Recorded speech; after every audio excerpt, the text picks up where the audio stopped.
Okay, well, this week's Torah portion is, can anybody help me out with this week's Torah portion before I put it on the board? Devarim.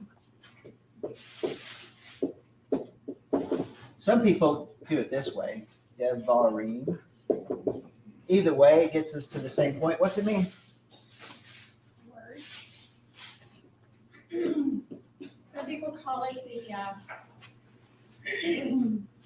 see, I don't want to get this wrong. William, it's good to see you, by the way. It's not re-covenant, but it's a repeat of the covenant that was given. It's a repeat. It's also, so they call it copies, or I'm talking about, stages or whatever. I wouldn't say that they call it some sort of covenant. There wasn't re-covenant or new covenant. how about second Torah? There you go. That's it. Yes. I know where you're going with it. Yeah, coming from the Greek, which is called Deuteronomy. That's right. Deutero is the, I think it's Deutero or dude or something like that. It means two. So yeah, that's where you're going. So it's the second Torah. It is Deuteronomy chapter 1 through 3:22. So it stops in the middle of the third chapter.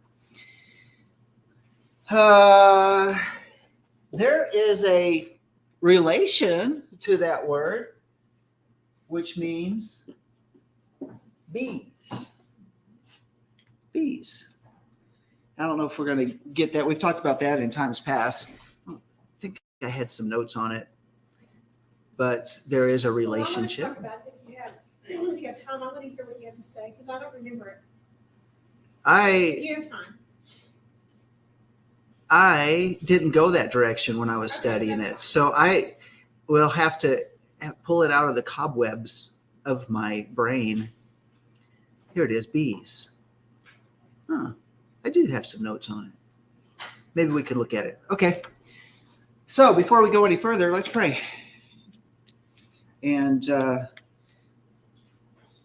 anybody want to volunteer to pray? Anybody? Twyla? Got your mouth full? Daryl, would you like to pray? Our great God, our Father in heaven, will come before you, humbly asking you to be with us gathering today. Put your angels about us. Bless the food that you provided.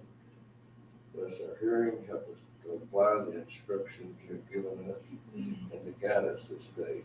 Thank you for everything. Ask you to speed your kingdom. In the name of Jesus Christ we pray. Amen. Amen. Amen. Amen. All right. So Deuteronomy or Devarim. And let's go ahead and read the first 8 verses. Someone will volunteer to do that, please.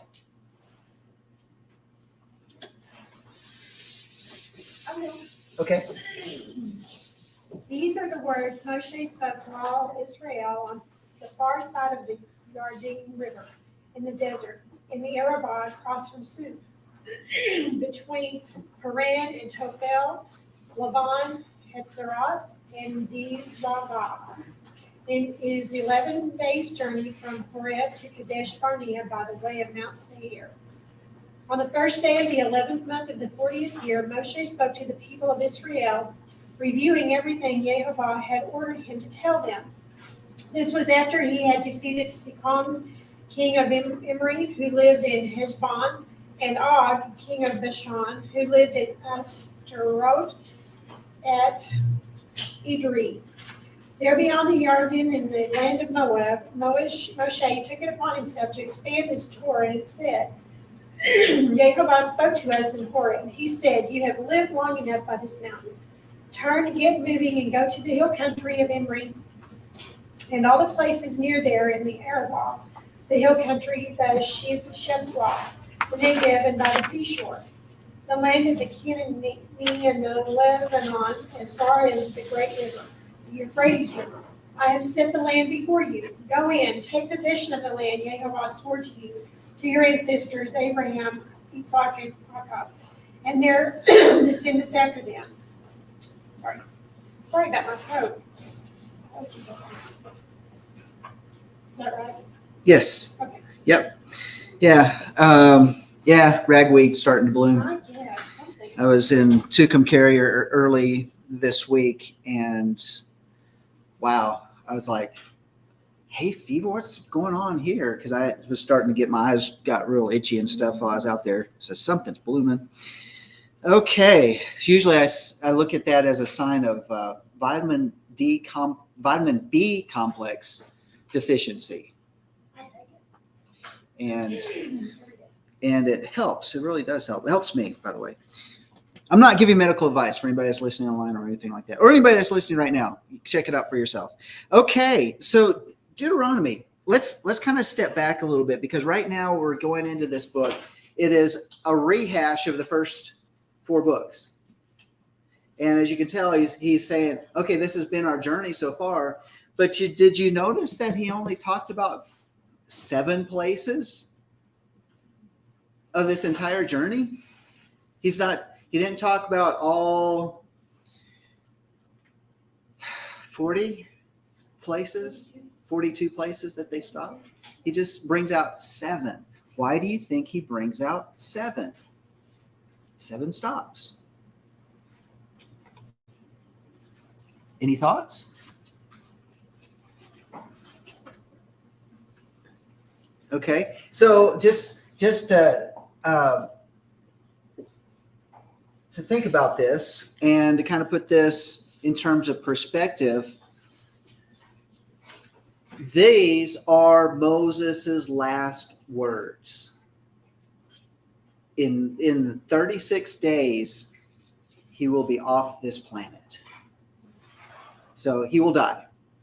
And so what if you knew that in 36 days you're going to die?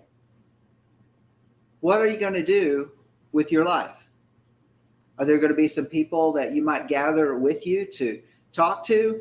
Are you going to call some people up on the phone? Are you going to be maybe try to have some get-togethers in order to just gather your loved ones and friends around you? Are you going to take advantage of that? Or are you just going to be seclude yourself, moan for the next few days and until the time passes? What are you going to do?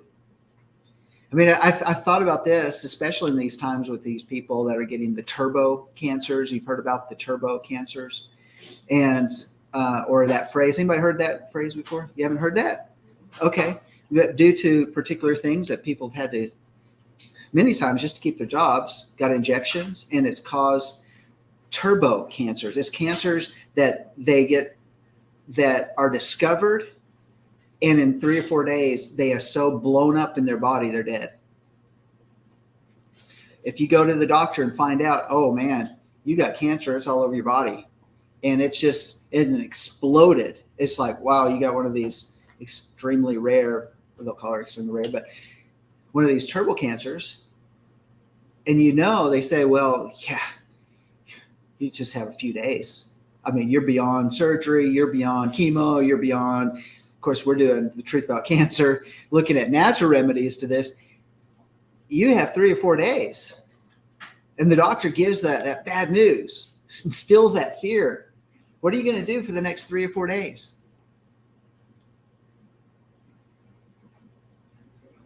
Seclude, like, That's what I would do. I think a lot of people, and that's one of the things when we were talking about the truth about cancer, one of the things about this medical system that we have today, what do? They go in, oh, we discovered a mass, or we discovered this tumor. We need to do some more research. Oh, it's malignant. Oh, it's exploding. They give you the news and you got to start chemo right away. We're going to set you up. We got to get you in radiation. We need to get this surgery done. We got to remove this thing. And what is their goal? Get as much money Make as much money as they can before you die. They are. That's ultimately the goal. And to do that, they're going to use fear, right? That manipulation by fear is witchcraft. And doctors do it every single day. And why? The medical system, the insurance companies, actually the administration they're going to get all this insurance money they possibly can. If someone doesn't have insurance, they're going to get Medicaid. They're going to milk the system on your behalf. Yes, sir. Side note that the Catholic Church uses fear and ignorance to control it. They do. Catholic Church uses fear and ignorance to control their people. And so, did you have something, Twyla? No, go ahead. Okay, so think about this. There's a stark contrast with Moses, because now Moses, think about everything that Moses has gone through, not just in the last 40 years to get people up to the Jordan, but also thinking about maybe the prior 80 years before that in his own development, and yet in the 40 years, what happened to Moses that forbade him to go into the promised land? What happened? He struck the rock. Okay. Instead of speaking to the rock. Yeah. A little bit of rebellion. A little bit of rebellion. Yeah. And he gave a very strong rebuke to the people, right? I mean, it was not loving. It was not kind. It was stern. Also, this is what somebody else said, and it made sense to me. In Deuteronomy, it says that Moses instructed them, or they came to him. It's like to send the spies. Back before, when they were talking about the spies and one of the others, they don't think it said that, but in Deuteronomy, it said that, he instructed the spies to go. It was not God's idea. Uh-huh. And so some of the sages say that maybe that's one of the reasons that Moses didn't get to go in either, because he gave the people an opportunity to get that fear or whatever. Yeah. So he maybe should have said, no, we're just going to go. No reconning.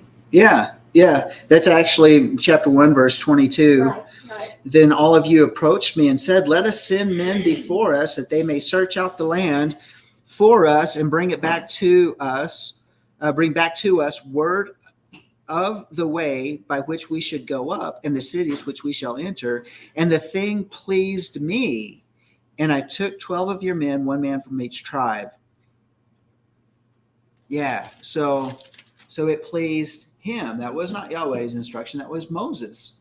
And how many times does Yah say, okay, it's not my plan, but if you want to do it that way, let's see what happens. Moses could have been carrying that all those years and knowing that, because at times it refers to it earlier on, like it was God, but it never says it was. Yeah. It just says that. Well, we have the illusion, especially reading translations from it, not getting the original Hebrew. We have the illusion and put it in our own perspective that, that God told him. Yeah, that's a great idea. Why don't you go do it? Yeah. See, from the very time I read that the first time, which would have been when I was in high school, because we took a long Testament. Mm-hmm. But I always wondered about that. But knowing what we do with what we turn inside of us, that could have been one of the things that ate on him for all those years. Yeah. And it came out on the stone. Yeah. Could very well have done that. So this is really, kind of that's some good perspective going on. I do want to step back for just a second with a review in regards to the book of Deuteronomy, also to kind of give us that 30,000 foot view. The first 5 verses are an introduction. And then from chapters 1:6 through 4:40 is what's considered the first discourse. And this is where Moses gives a veiled rebuke for sin and disobedience and gives a review of the journey from Mount Sinai to Kadesh with exhortations to obedience. Now, this is really an interesting thing because bringing out this whole element of rebuke. Can someone define for me what a rebuke is?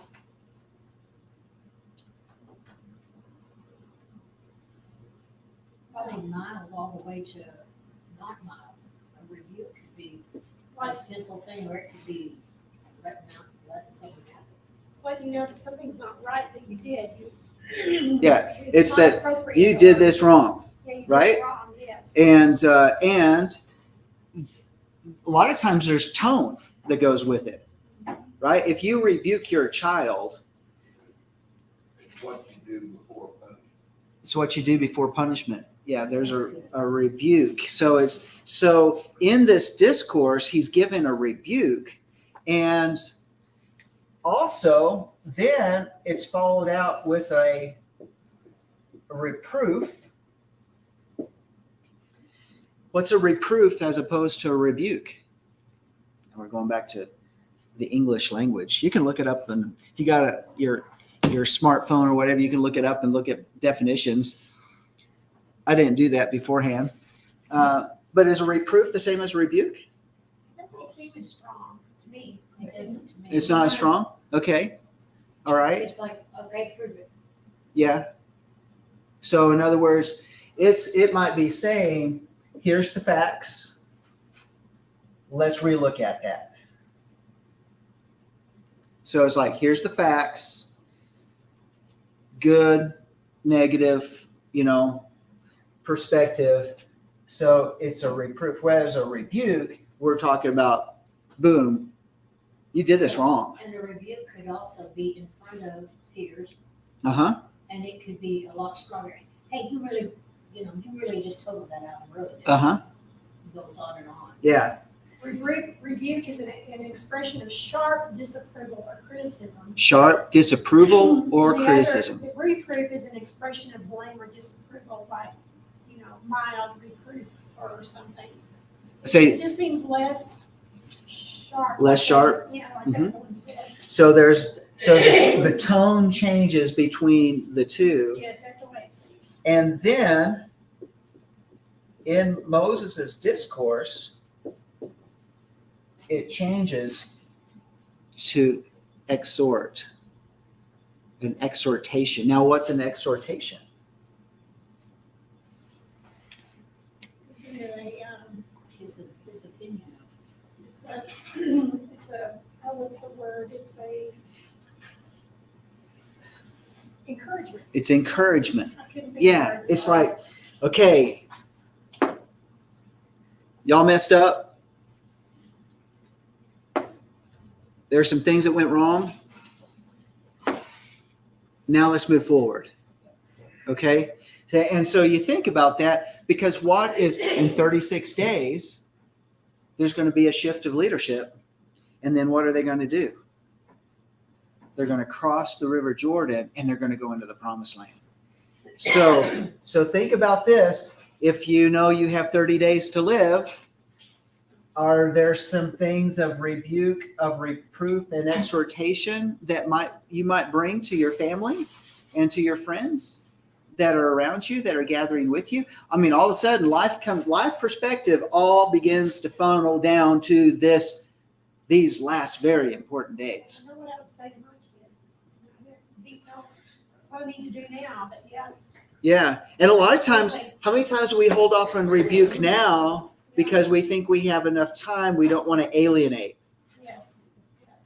But if they know you've got little time left, they might listen to that rebuke a little bit more, and they may take it. And that's what we see here in the book of Deuteronomy, is that Moses is starting out with a rebuke, going to reproof, then going to exhortation. But they know that he can't cross over, and they know they're about ready to go in. So the people, but who are the people? Who's the audience? Joshua and Caleb and the second generation.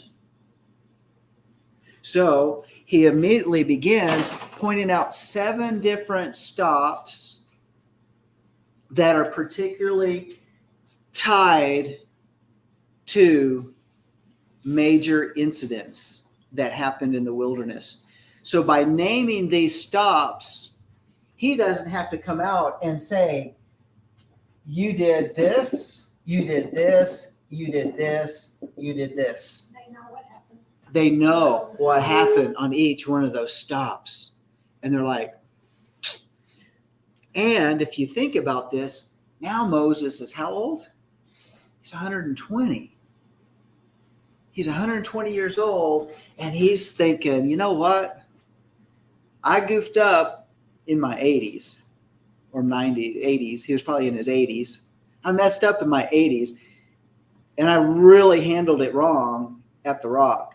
I struck the rock when I was just supposed to speak to it. I rebuked you outright. And you know what? I need you to listen to what I'm saying.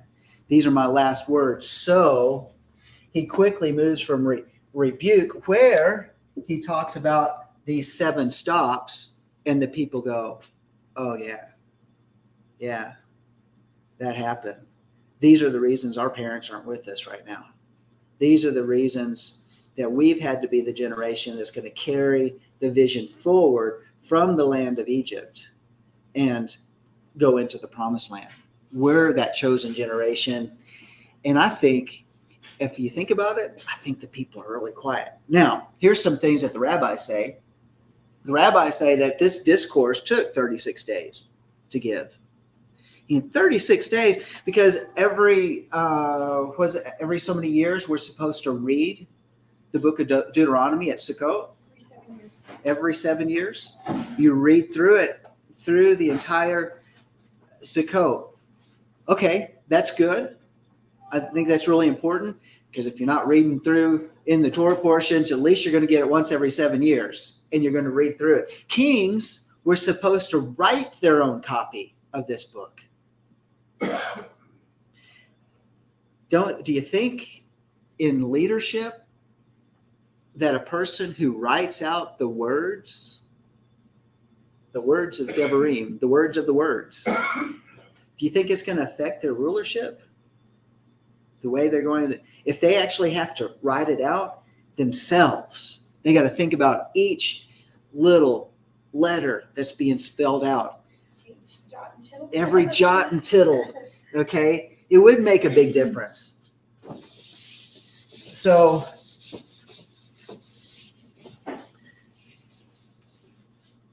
I think the people are recognizing the significance or the importance of this. But 30 days, 36 days, why would it take that long? Why would it take that long to review everything once again? They have to write it. Okay. It doesn't say anything about writing it, but Moses, had to record it. You just take bits and pieces every single day. This is what the rabbis say. I thought this was interesting. I don't know if this is accurate, but this is what they say, is that he recited these words in 70 different languages, 70 different known languages of the world of that day. And that's why it took that many days to go through it. Now, that's in the oral traditions. Now, the oral traditions is not what's recorded in the scripture, but that's what they have taught, is that he did it in 70 languages. Well, why would he do it in 70 languages if they're all speaking Hebrew? Well, they didn't all start speaking Hebrew, did they? No. Good point. Because they came out with a mixed multitude, because Egypt at that time was the greatest empire of the world. And so because during the time of Joseph, in the famine, there wasn't a lot of people on earth, but that was a worldwide famine. So they came from everywhere to Egypt to live because there was food there. But they had to sell themselves into slavery. Now, did all the people of the world end up in Egypt? No, I don't believe that. But there was a good portion of the nations being represented there. And Not only the 70 languages. not necessarily a language, but during this time, he probably, would say that he knew you as his little brother or uncle or whoever, and he knew that you were sassy or whatever, and he wanted to be sure he got it to that person and then on to the next person, because this is his last time. Uh-huh. So he could take into consideration that, you always say thus and so, Uh-huh. whatever. I don't know. I don't know, I've kind of got this issue playing myself. So Yeah. So for him to be able to do it in 70 languages would mean to me that was quite a supernatural download. There's just, I mean, how can anybody speak 70 languages? They said the same thing happened to Joseph, though. This is according to the oral traditions, is that he actually, for him to be as an advisor to Pharaoh and being put in a governing position, that he had to know 70 languages. Now, to me, that is like an impossibility in my little mind. But that it was said, according to the oral traditions, that that the angels taught him those languages. Literally, it's a supernatural download. Joseph. Yes. Well, and Moses lived in the palace. I'm sure that I bet that he was taught all those languages just to be a good diplomat.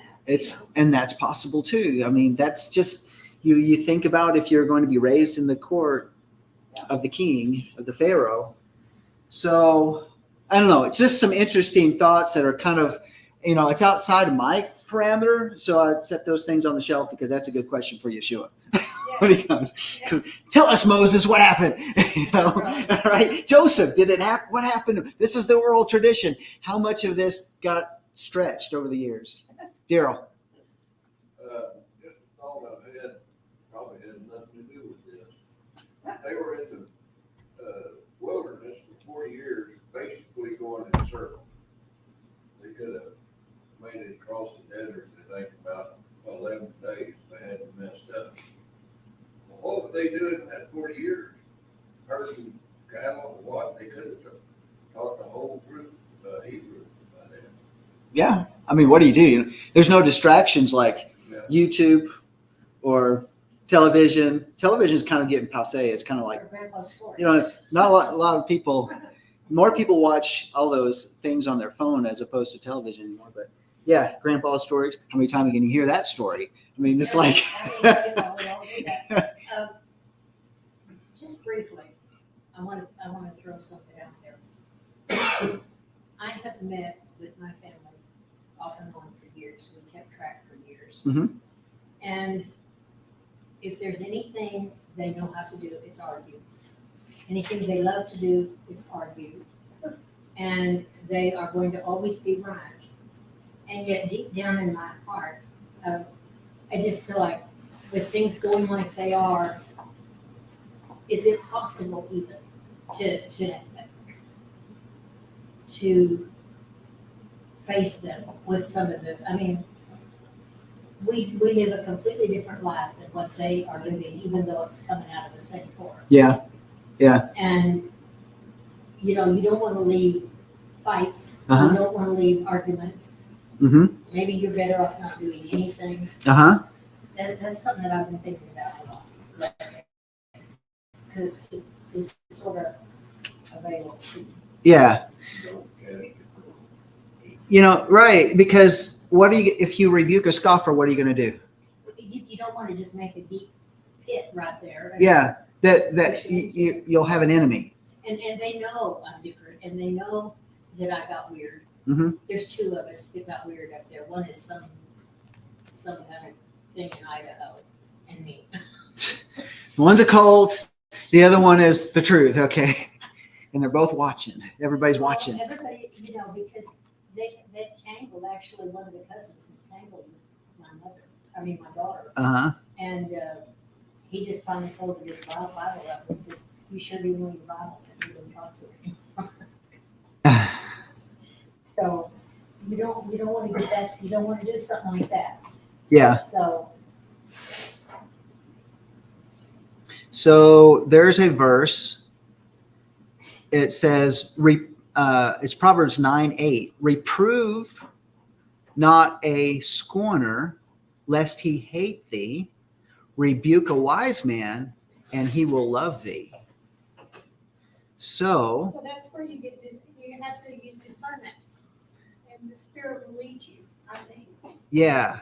So, and that word for reprove, because we're talking about reprove, is is the word to be right. That is correct. Okay. Proverbs what? Proverbs 9:8. And it says reciprocally to argue, causatively to decide, justify or convict, appoint, argue, chasten, convince, correct, dispute, judge, maintain, plead, reason, rebuke, reprove. Okay, so that's yakah. Yakah. I'll put it on the board. Yakah.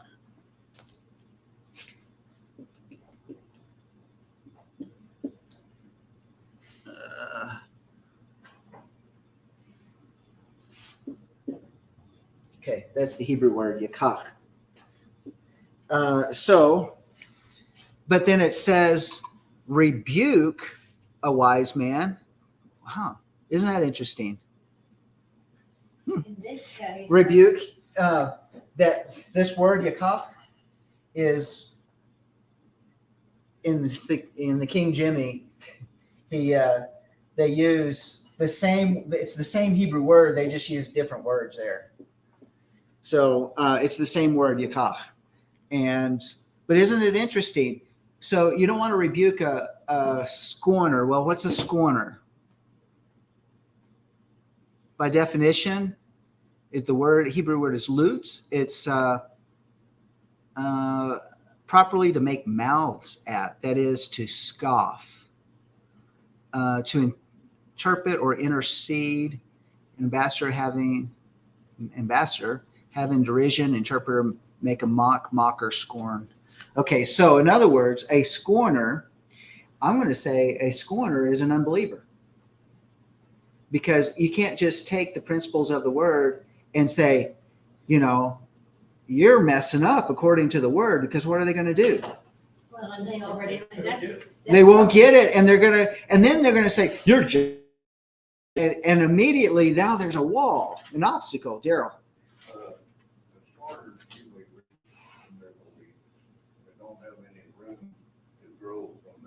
Uh-huh. Wise man always looking.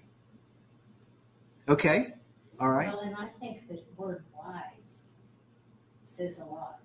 Because if they're wise, there's been enough talk and shit on us and also on the internet that if they wanted to know, they could figure it out. They can. Yeah. We're living in the information world. If someone wants to find the truth, they'll find the truth. Cognitive dissonance, is that the terminology for? I mean, because you can't hold two things. You can't hold two things as truth in your mind at the same time. Was it my sister is of course my closest of all of them. Uh-huh. And she says, well, I like my Christmas. I love my Christmas. Mm-hmm. And don't mention the word God when you're around my son, because it upsets him because he doesn't believe in God. Well, I've had plenty of conversation for her, and it's all I don't want anymore. Yeah. Yeah. So by definition, we have a wise man, which is the word. Remember, hukah, I think is like one of the menorahs, one of the flames of the menorah. It's the seven spirits of God, and one of them is with wisdom. Hakum is from that. It means wise, and it's intelligent, skillful, artful, cunning. So what does the Bible or the scriptures, when we read a wise man, what is that actually speaking to? What type of person is that? Is it because they have a high IQ? No, it's that they want to seek. They want to know more. They're pliable. They're pliable? Okay. Wisdom, the way it was explained to me years ago, was kind of like the little mustard seed. Mm-hmm. Then once you start getting it, you want to add to it. So knowledge with experience. Yeah, you want to grow from where you started. Yeah. Okay. Basically, I know it when I see it. Yeah. Right. I'd heard it before. Knowledge with experience, we become wiser as we get older, and I think that's true on a human natural level. He was speaking within the church, within the body. Okay. All right. Tracy, did you have something? Yeah, I just over a couple chapters of Proverbs 10 where it said in 10:8, the wise in heart accepts commands, but one with foolish lips falls. Okay. And that's really good. So one's wise at heart accept commands. Well, if you're thinking from having this foundation of Torah, that one who pursues the wisdom and the knowledge of the Torah, then one becomes wise. One who refuses the foundation of the Torah, then is one who is a scoffer or a mocker, or one who is not wise. They are the fool. When you look in Proverbs, the one who is wise is the one who is pursuing what God says. The one who is not wise is the one who rejects what God says and will live life according to their own experience. And not saying that, you might have some street smarts or common sense or book knowledge or anything like that, but the rejection of Torah makes one unwise. And so when we look at this and we look in terms of biblically speaking, we're looking at from how God sees it. We're not wise unless we're not only studying it, but then trying to discern how to live it, because there's the experience. How do I apply this? You've heard me talk about this before. Halak or halakha.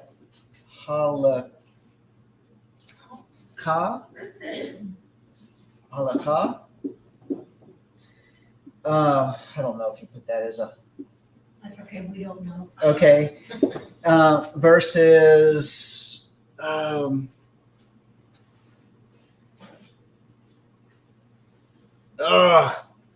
I just lost it in my head. Halakha, which comes from that word halak, means what? Collection of Jewish religious laws. This is Right here. so this is the commandment in doing it, right? Oh, Father, help me with that word. It's been a while since It's the one where, is it the one where you have no reason to do it? There's no reason or rhyme to do it? CHOT. Chukat. Is that what you're thinking of? No. So the halakha is okay. These are the commandments. Do them.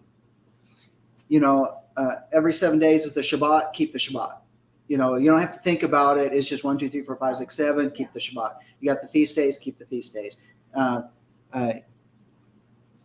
Don't eat these animals because they're unclean.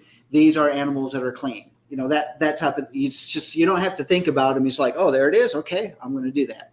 And so we're going to walk it out that way. But then, someone in the chat might be able to help me out with the word. Help my memory, please.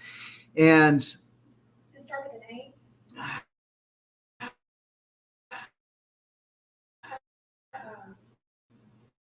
Does that help? it might. I for some reason it keeps my mind. And we did it for several weeks and it's okay. It's going to come to me after we get done today. Yeah. All right. So anyway, so it has to do with the inspiration.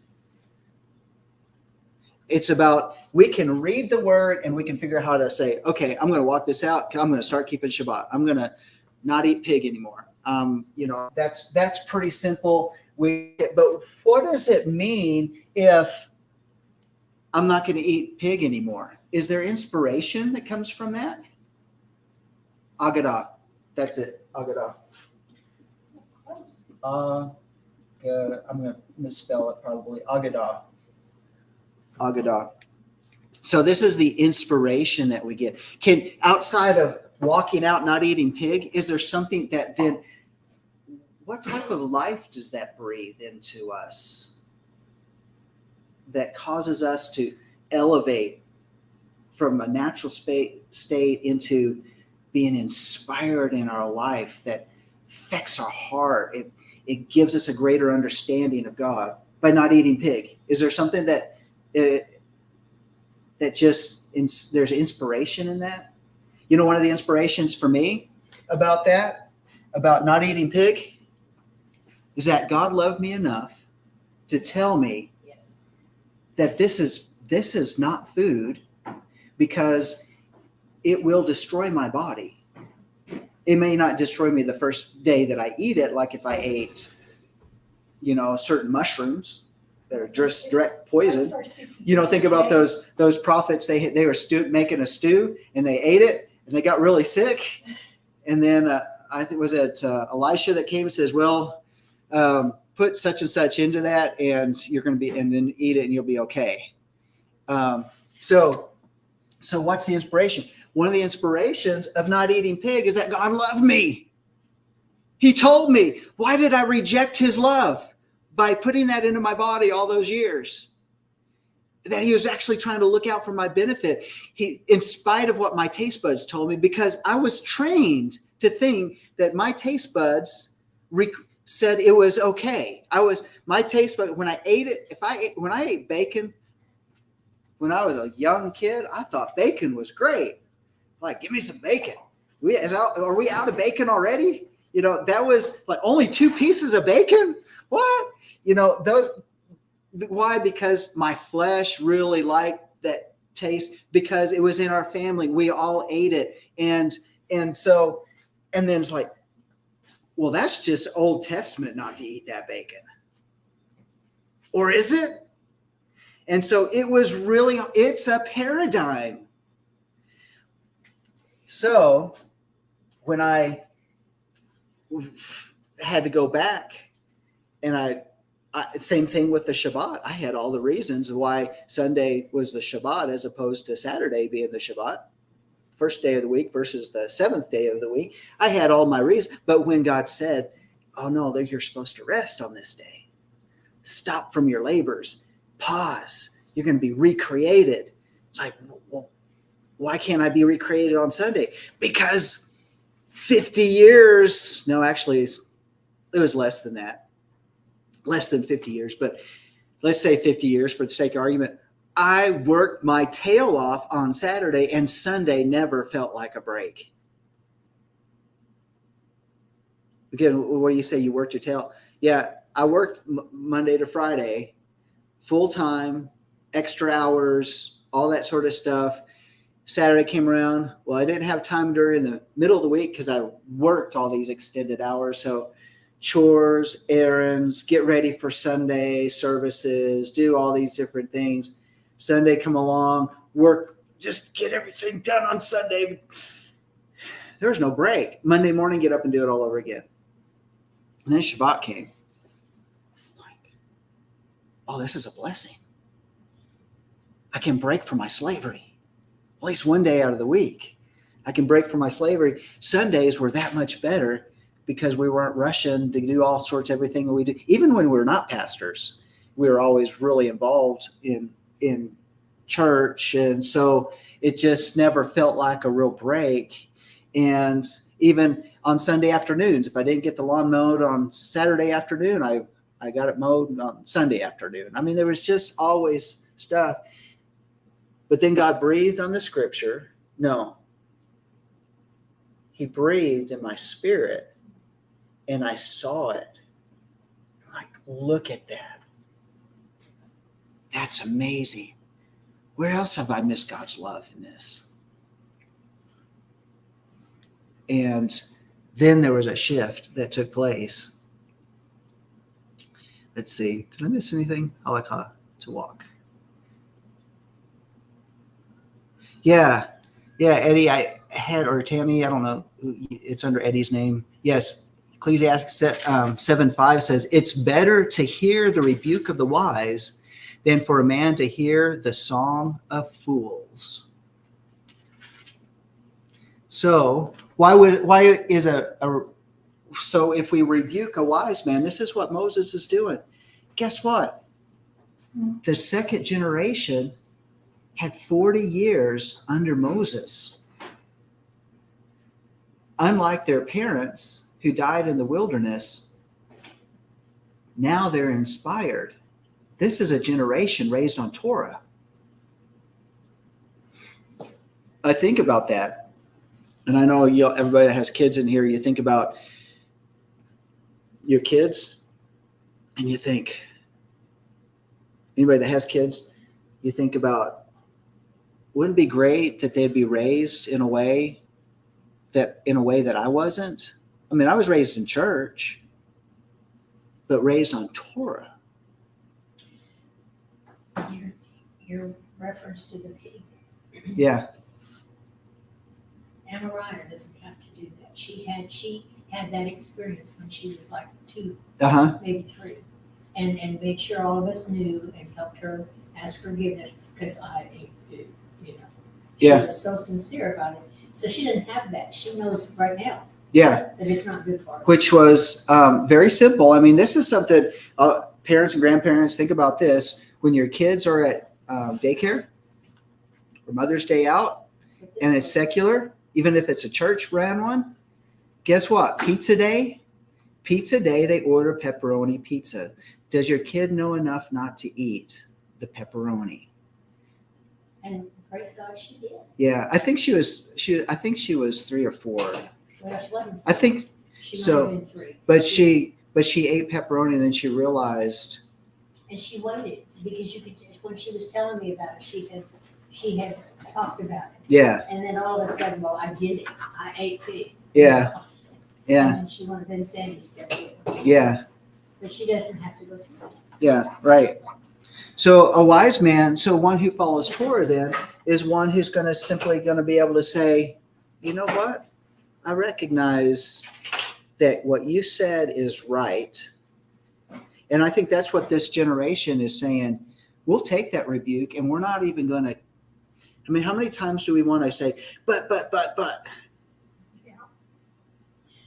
But Now, a scoffer, an unbeliever, will come around and say, but. Or one that is, they call themselves a believer, but just like your sister, I'm not giving up my Christmas. Well, and this is pointed out, that wisdom, and I don't think there's going to be any massive amount of driving anywhere anytime soon. Yeah. I don't think you should set yourself up for a fall. Yeah. Yeah.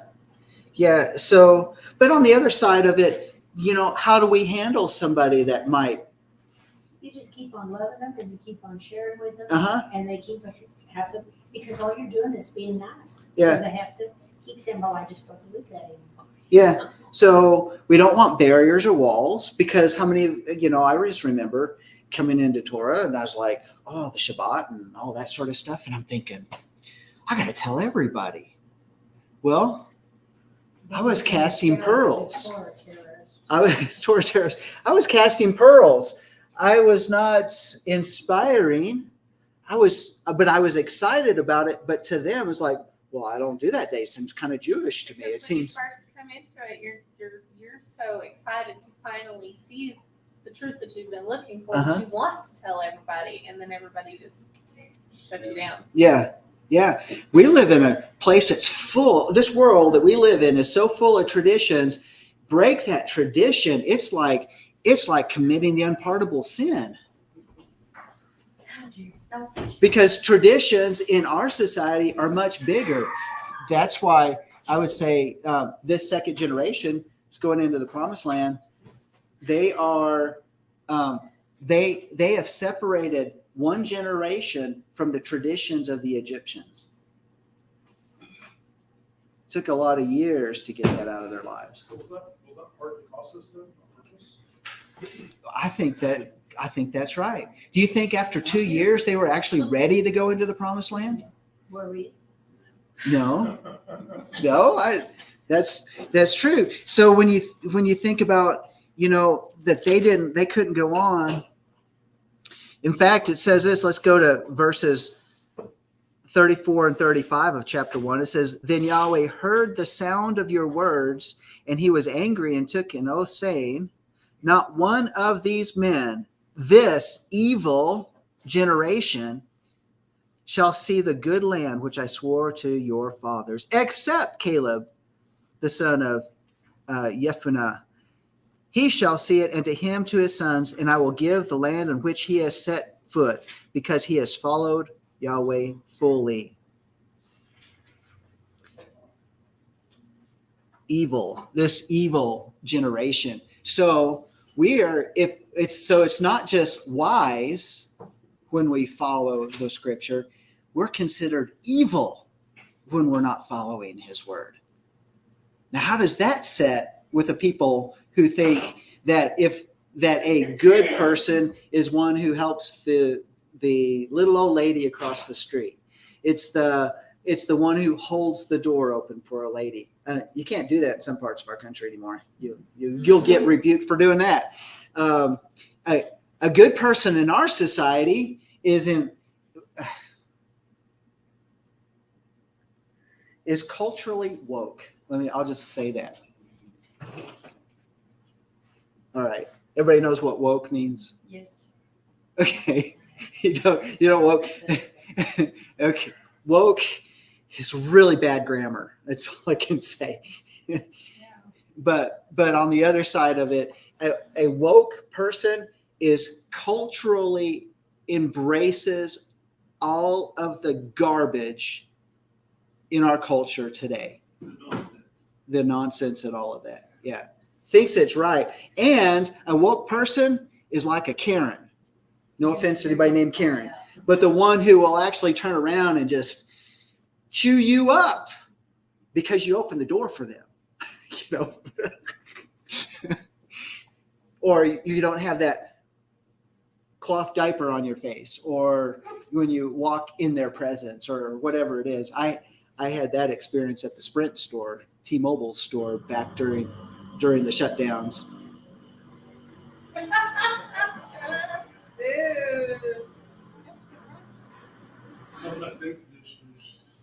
Hey, I need to check that out. Everybody that's online, I'll be right back. I need to find out what they're doing. That's a little weird. Yeah. Oh, is it back there? Yeah. Well, I must be woke. I have a program. Nothing's come through the walls. Think I'll make some more coffee.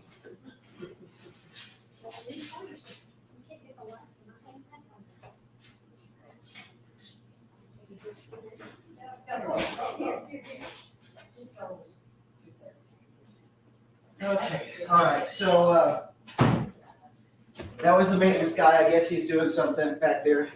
It was just we got the notification here at Life of Worship that they're going to put one of those smart meters here. I was talking about it before about smart meters at my house.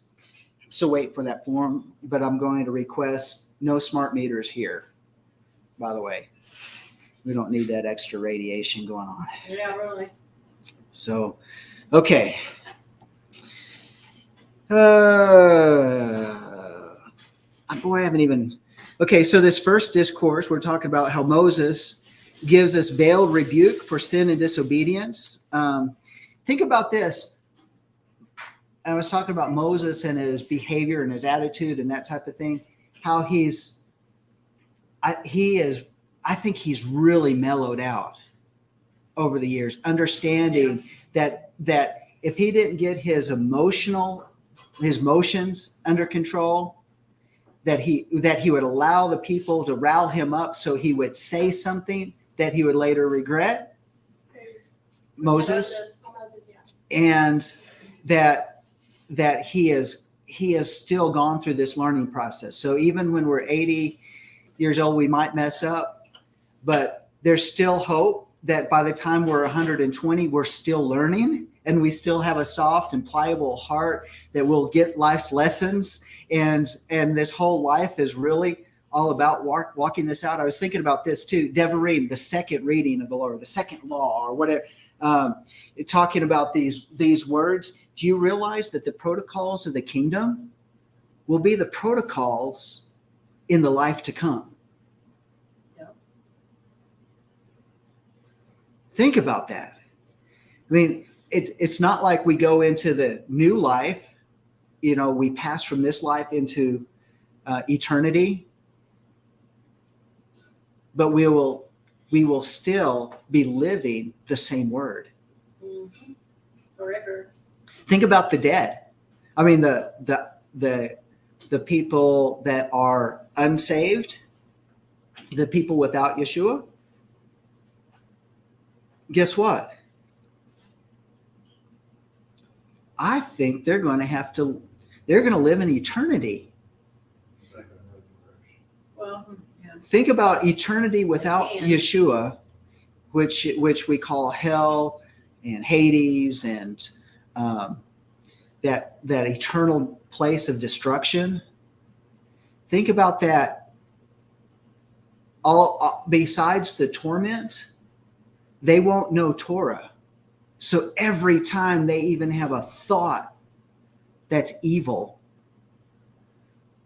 they're reminded by their very pain that they're suffering of what separated them. Yeah, because even your thoughts, he knows.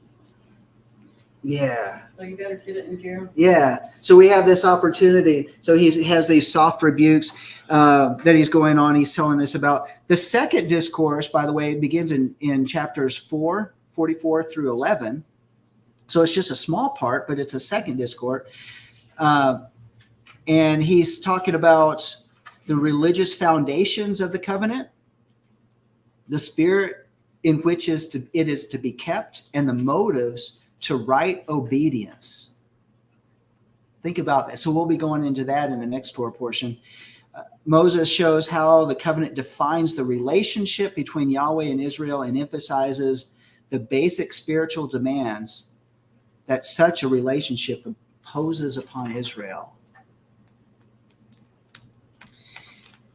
And then in chapter 12 through 26, well, that second discourse has two parts. So it jumps over to chapter 12 through 26, and it says that, and it discusses the code of the law dealing with worship, government, criminal law, domestic life, and rituals in the sanctuary. And then the third discourse is chapters 27 through 30, which is talking about the enforcement of the Torah, or the Torah commands and the Torah law, with its blessings and curses, the establishment of a fresh covenant between Yahweh and Israel. That is talking to the second generation, this younger generation, saying, "You look, there's a new lease on life with you guys because you're going to go into the promised land." And then chapters 31 through 34 are the days of Moses,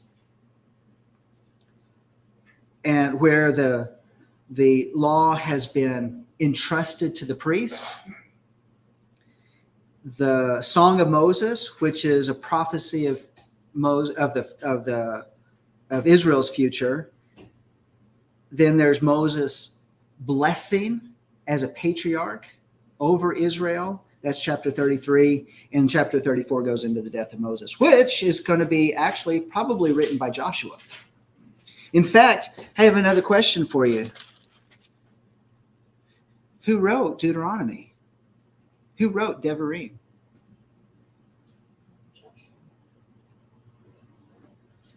What's Moses? I said that a while ago. You did not reprove me a while ago, but I said that. Thanks a lot.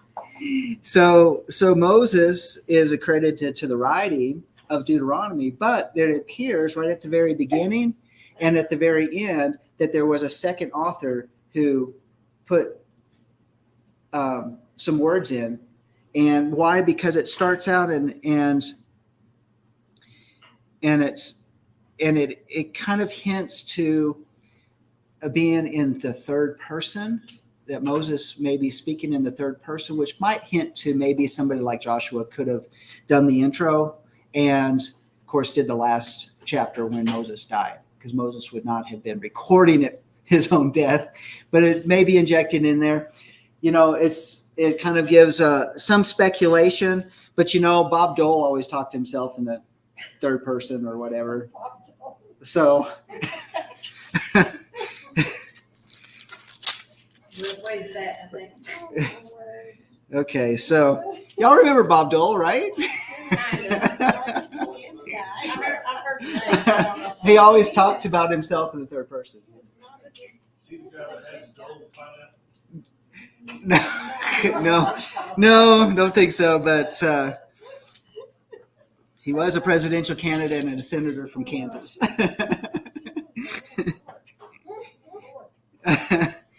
All right. That's a name from. Yeah. Don't ask a millennial who Bob Dole is. He'll never know. Like, who's Bob Dole? Bob Dole. Is that he must be an heir to the Dole pineapple plantation. Dole, pineapple, and bananas, and all of that. Okay, all right. So let's talk about these 7 stops that it talks about here. Would you tell me where exactly you're at? Deuteronomy chapter 1. 1, okay, excuse me.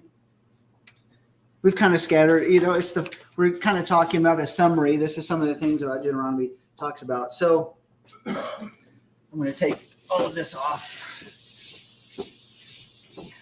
So when we read the scriptures, and I hope that's one of the things that when we have these Torah portions here at Life of Worship, that we don't just walk away with head knowledge, but we have an inspiration to live differently and to elevate ourselves above our current way and even look at it as, man, I got to make a shift. And so there might be a reproof that's involved. But there's an encouragement when everybody around us is saying, okay, think about this. So one of the things that we talked about from the very beginning when I say the very beginning, when we were talking about the health crisis that was forced upon us. And so we gave warnings and we said, look at this, don't do this or whatever, because it could affect your health. Not only having to do with the medical side of it, but also just to build up the immunity and all that sort of thing. And, we're not being told the truth and all that sort of stuff. We were right on the front of that. And so We went through some prophetically. I think we went through some kind of shift that changed everything. Yeah. So we try to bring some of these things in to the discussion so we can be inspired to seek things out for ourselves and to study these things out for ourselves so that we are discerning in everyday life. I mean, just because, there's practical things. I mean, dealing with inflation, dealing with these crises that are forced on us, not that we desire them, they're not even of our own making, but we have to live here in the midst of it. How do we endure it? So, exactly. So I want to talk about the stops, but before I go there, let's do this real quick. Bees.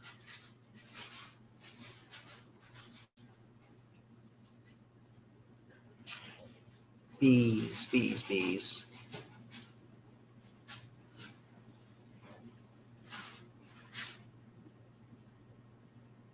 And by the way, think about this as I looking for my notes from the bees part of it. Deuteronomy being the second Torah, did you think, and have you thought about this? You have the first 4 books, and yet this 5th book is a reiteration of the first 4 books. That we're looking at, when you think of Deuteronomy 2, the second Torah, that there's a 1 and a 2. The first time is talking about the now. And the second part, the Hebrew word is akarit, The letter days. is the latter days.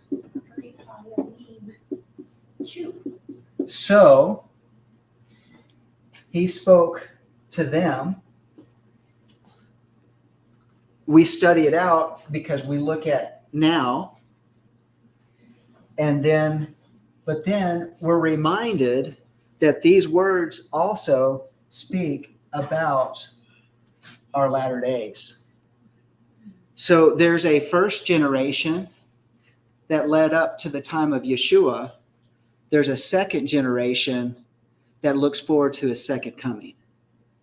And so now we have the word that's relevant to our past, to our present, and to our future. And if we don't connect them all together, then we've not rightly divided the word. Right? These, Paul talks about the Bereans in the book of Acts. I guess it's Luke who wrote about the Bereans in the book of Acts. And what did they do? They searched out the scriptures daily to see if it was true. They searched out the scriptures daily to see if it was true. So whatever Paul was preaching to them, what did they do? They went back to the Torah scrolls. That's the only thing that they had. That was the only scriptures that they had. Well, they had the Torah scrolls, and then they also had the writings of the prophets. But they searched them out to see, that is the Tanakh, or what encompasses much of the Old Testament of what we have today. So did they have the oral law issues? When was the oral law written? The oral laws. I'm talking about the ones where it passed down, things that happened. Yeah, so the oral law, I think, always went parallel with what Moses recorded for us. Okay. Because there are things in terms of the protocol within the tabernacle and within the temple that are not within here, but the priests did from the time of Aaron, that was handed down from generation to generation. It's not specific here, but their protocols of what they did within the temple services was That's written down. That's written. and the oral traditions eventually became written, and that's where we get much of the writings of the Mishnah, the Talmud,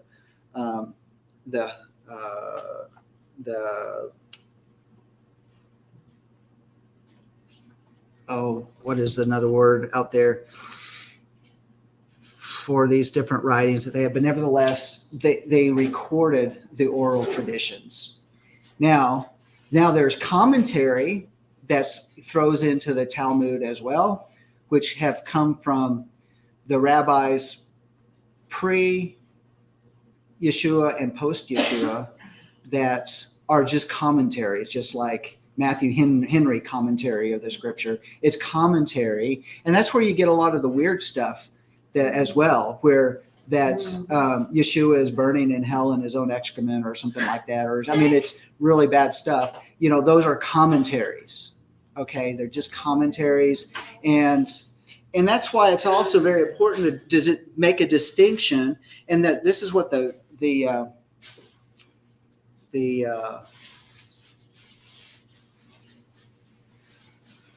I'm just missing these words. There's a sect of Judaism that follows the strict writings of the word, and they don't follow any of the extra writings. They don't pay any attention to those, the Talmud or anything. Karaite Jews. Yeah, thank you. And so they're just trying to say, what does the Bible say about it? There's Kabbalah there somewhere. Yeah, Kabbalah is the mysticism side of it. Way out there. Yeah, so, and that's where you get into a lot of it's very interesting things, but they try to understand the scripture through the numbers and the gematria. I'm not saying all gematria is bad, but the geometrical connections. It's a whole nother study, and it's hidden. It's occultic, so it's hidden. Not everybody gets this special knowledge, but all right. So Deuteronomy, think about this. This word, therefore, in Deuteronomy, is talking to us. We're that generation. The first generation had Yeshua. The second generation Oh, thank you. The second generation, or we're the ones that we're looking forward to the second coming of Messiah. So I was like, okay, then what's this really talking about? Moses gives prophetic words that speak to us. Did you know the book of Deuteronomy actually is quoted more by Yeshua than any of the other books of Torah? And one person that I had heard say that's why Yeshua had memorized Deuteronomy, because he quoted from it the most. I'm going to say, no, I would disagree with that. Yeah, he knew it, but even as a good Jewish child, he would have memorized Leviticus first by age 5, and then he would have memorized all of it by the time of his bar mitzvah by age 12, and so he would have had that knowledge already, and of course he would have had his whole word because he gave the word. He would have known it all anyway, but it's his word. But even as the human side of Yeshua, he would have gone through the process of studying with all of the boys, all of the children. I would even say that, but specifically in their traditions, they would have all gone to the shuv, the shuv, to the school, Shiva, to learn and study and to memorize. But okay. But I thought it was very interesting because this is the book of Kings. Again, this is that book by which that the kings are supposed to write down. Well, how fitting would it be for Yeshua, the King of Kings, to quote from it more than any other book? Okay, let's talk about these 7 stops. Oh, the bees. All right, thank you. Devarim. It means bees. Very important. Let's see.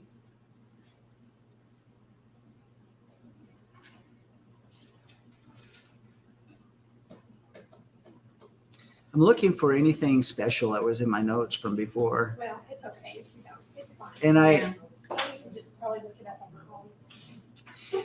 But Oh, after I have a relationship with bees in our garden. Yeah, bees are very important. We don't have bees, we don't have a lot of things. And when I look for squash bugs and I'm looking for squash bug eggs and stuff on our squash and our zucchini plants, the bees are buzzing around the flowers. And they do their thing and I do my thing and we don't bother each other. Right. But what do bees do? Pollinate. They pollinate.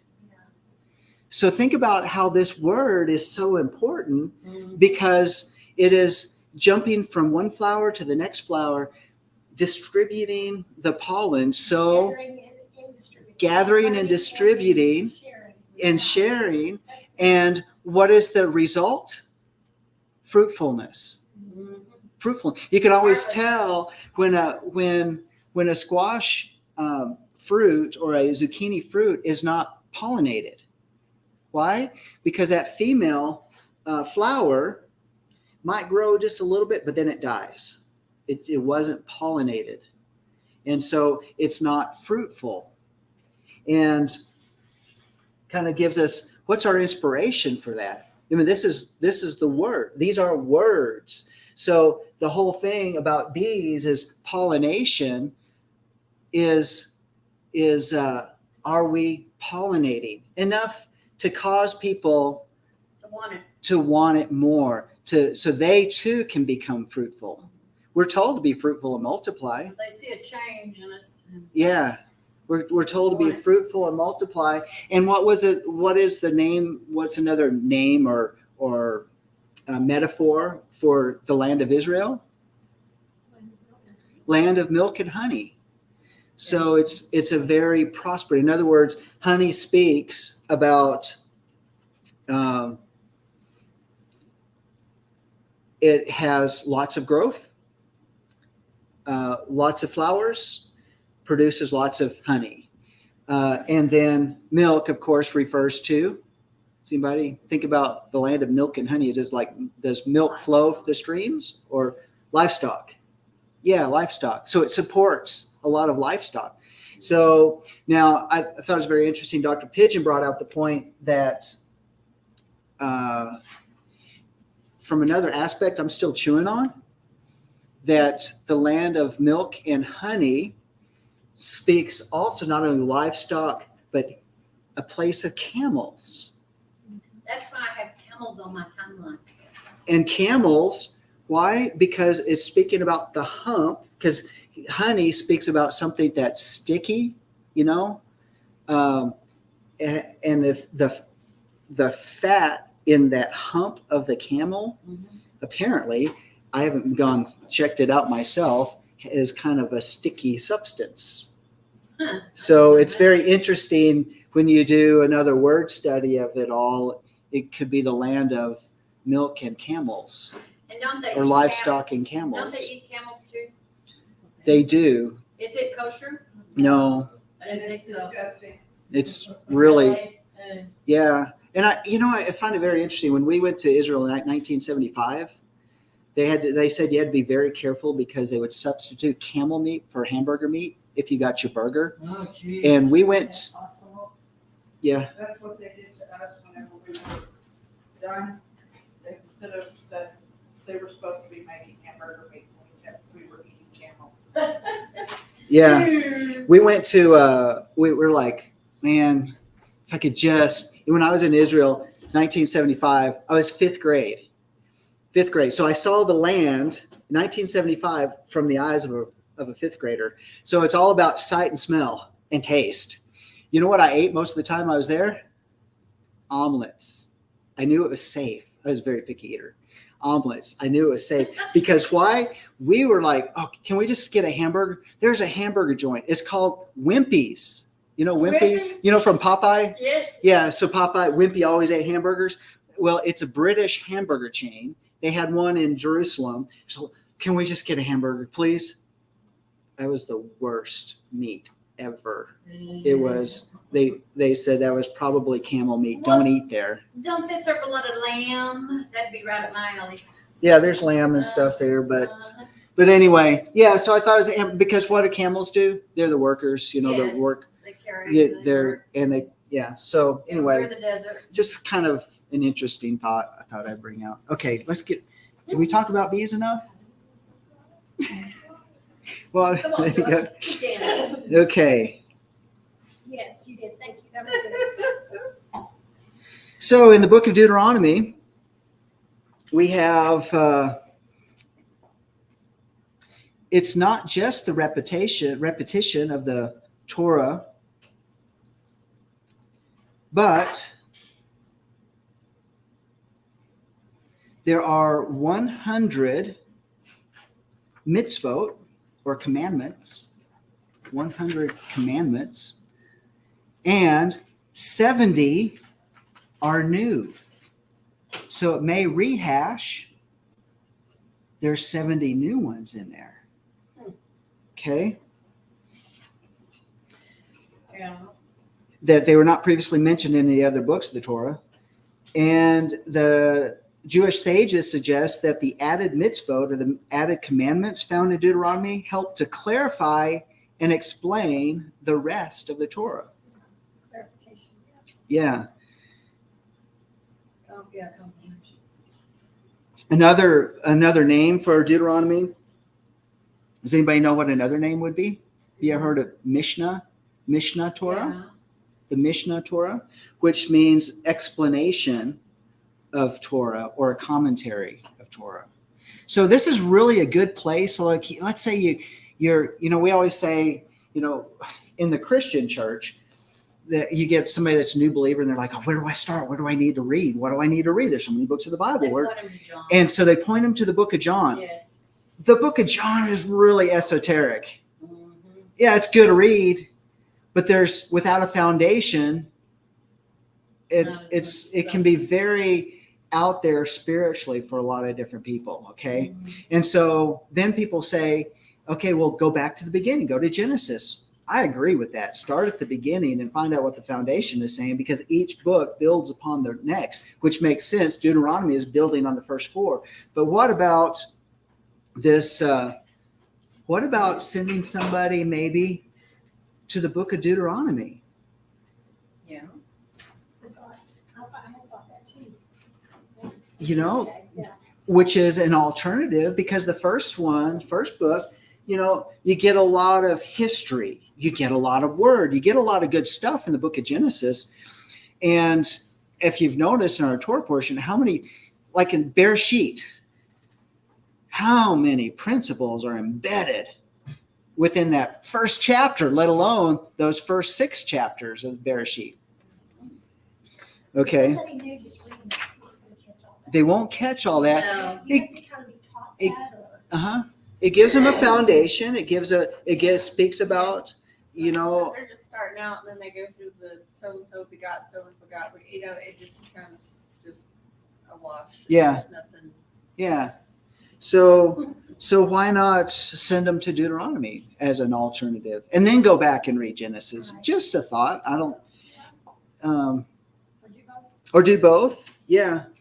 So Deuteronomy was largely for the benefit of the younger generation of Israelites who did not have a clear recollection of what went on in Egypt or in the wilderness, because they were too young. If you were 19, you made it.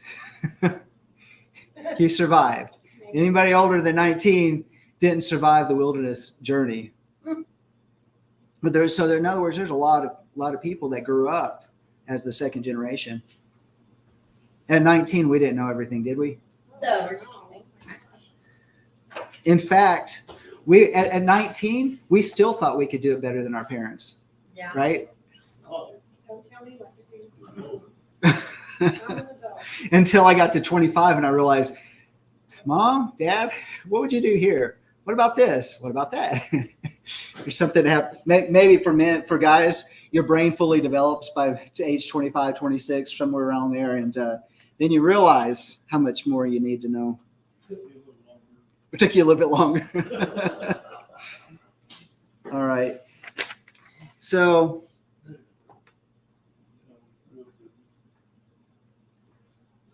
let's see if there's any other nuggets here. So these first 7 stops, so we're going back to chapter 1, verse 1. It says, spoke to all of Israel across the Jordan in the wilderness, in the Arvah, opposite Suf, between Paran and Tophel, Lavan, and Hatzerot, and Di Zahav. And so let's look at these. So the wilderness, so let's talk about the wilderness. It's allusion to the wilderness of Sin.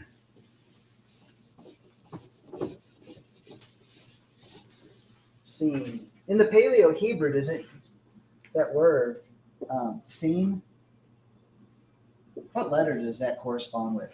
We would say sin in English. It does not mean sin. It doesn't mean sin. It's Hebrew. But what letter corresponds? Sheen. Sheen, seen. Yeah. So let's see if I can write it. Which is connected. This is not quite right. It looks like that. Sort of. And it has the S sound and the SH sound. It just kind of depends on context. Right? So what is that? In the Paleo. Does anybody remember? In the Paleo, what does that letter mean? Teeth or bite or it's not chaos. Fire, I think. No? Yeah. Bite, it's Boy, I got a lot of teeth, tabs open. Teeth or something like that. Yeah, teeth. I'm going to pull up my cheat sheet here.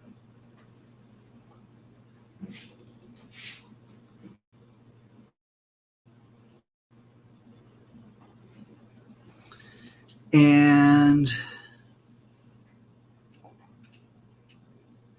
It is sharp, press, eat, or two, like TWO. It's represented by the two front teeth. Let me do this better.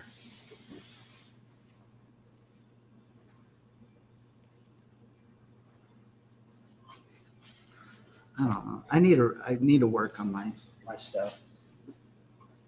There we go. Yeah, that's better, yeah. All right. It actually speaks of this. They actually have a little twist right there. So you said something as well. These are like, speaks about fire.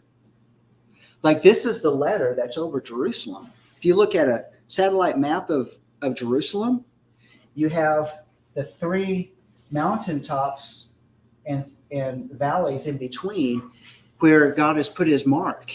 This is the name that's used for God. I won't put it on the board. They put that on the mezuzahs because that's his name. Yeah. So El Shaddai. Yeah. So it's a letter that represents God, and in the Paleo, it speaks of the two front teeth.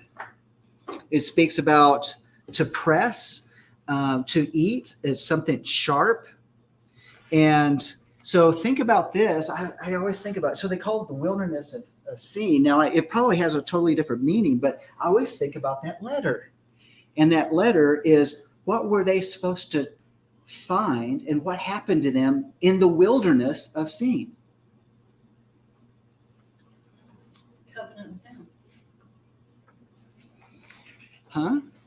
Covenant with him. Isn't what when you have a wilderness experience, what is that wilderness experience supposed to do? Raise you up, build you up, bring you up. Yeah, where all of the rest of the world is doesn't make any difference. You feel it's a time where God is speaking to you, and a lot of times we say, "Where's God?" Yeah. And yet God is speaking because we're in this wilderness He's always time, speaking. right? So this wilderness of Sin actually means thorns. Thorns. If you're in the wilderness of Sin, in the place of thorns, what are you experiencing? Pain, Huh? Pain? tribulation, pain, It's heartache, whatever. okay. When they're remembering it, they're thinking about this is a place that's located near Mount Sinai or Mount Horeb. Okay. And it's here where they first complained about the lack of food. The lack of food. So what is that? They're complaining of lack of food speaks to what in regards to their faith? Flesh. Huh? They're lacking in faith. They're lacking in faith. Because what did God say? I mean, I think Monty Judah has really brought out They're lacking in Monty Judah brought out this being in his experience in the military and I think the Air Force, and talk about logistics and supplying, that it would take so many train loads of food every day to feed everybody in the wilderness. So what's Moses? I mean, Moses in that time of complaining is like, look at all these people. We don't even have trains to bring in these train loads, of food to feed these people. And they were complaining. And one commentary calls it the first spiritual pothole in the wilderness. And because they accused Moses of taking them out to the wilderness to starve them. How many days would it take for the first supply of food to run out? Not long. We- that many We've people. talked about it in the past. I don't remember. It could be as short as 10 to 12 days. Yeah. They were running out of food. Yeah, I thought it was really long. yeah. I mean, I think about that all the time, thinking about prepping Yeah. for our future. How much can you prep? And then you think, Because you can only well, carry so much. you can only carry so God's much. gotta provide what I mean, you need a truckload just for yourself. Yes, exactly. Should you prep or should you have faith? Both. I think it's both. I think it's both. That's- Noah, what did Noah do? Noah built an ark. It took him 100 years. He prepped and he had faith. He prepped. He had to do something and put the food stores in there to survive not only him, but all those animals for a year. Actually, it's more than a year, because when they landed on dry land and it was finally time to open up the ark, they had to have food growing for those animals to go out and eat. Yeah. And then it took time for him to grow a vineyard, because we know that he got drunk on that first crop. Must have been a pretty good crop. So, yeah. So, but it took, in other words, it has to be a good crop to make wine, right? Yeah. You've got to have a lot in order to get, a few bottles of wine out of Well, it that. wouldn't even, according to Torah, though, it wouldn't even have been the first crop, correct? On the grapevine, that's a really good point. I'm just saying, it doesn't have to be good, and it doesn't have to take a long time for you to get alcohol. That's true. You would be surprised at the stuff they can make alcohol out of. I was just saying. Yeah, they can ferment camel milk and have camel milk wine. Really? Wow. Bear milk. Yeah, just okay. I have to move on from that. So, a place of thorns. But think about this. Now it's a place of thorns. We're in the wilderness. Have you ever think about the place of thorns and you think about what Yeshua had on his head? Thorns. Out there in the wilderness, in those wilderness experiences of our life, when we say, where are you? And you think, maybe we're supposed to have an encounter with our King, Yeshua, in the wilderness. Maybe he's sitting there waiting for us. Maybe that's why it feels like a dry spell in our spiritual walk. So the wilderness of sin, by the way, they were talking about that, feeding the flesh, lack of trust. Why did you bring out here, God? How can God even supply enough for all of us out here? And yet here we see also God's big deliverance by bringing manna. And manna has another, we're going to talk about Lavan, but manna has a connection to that. How about in the plains or the Arava? That's has a V sound. Arava. What was Israel's sin there? Arava means a desert plain. It means sterility and wilderness. This speaks of the time where they encountered Moab. What happened with the Moabite women? It's a place of spiritual and physical whoredoms.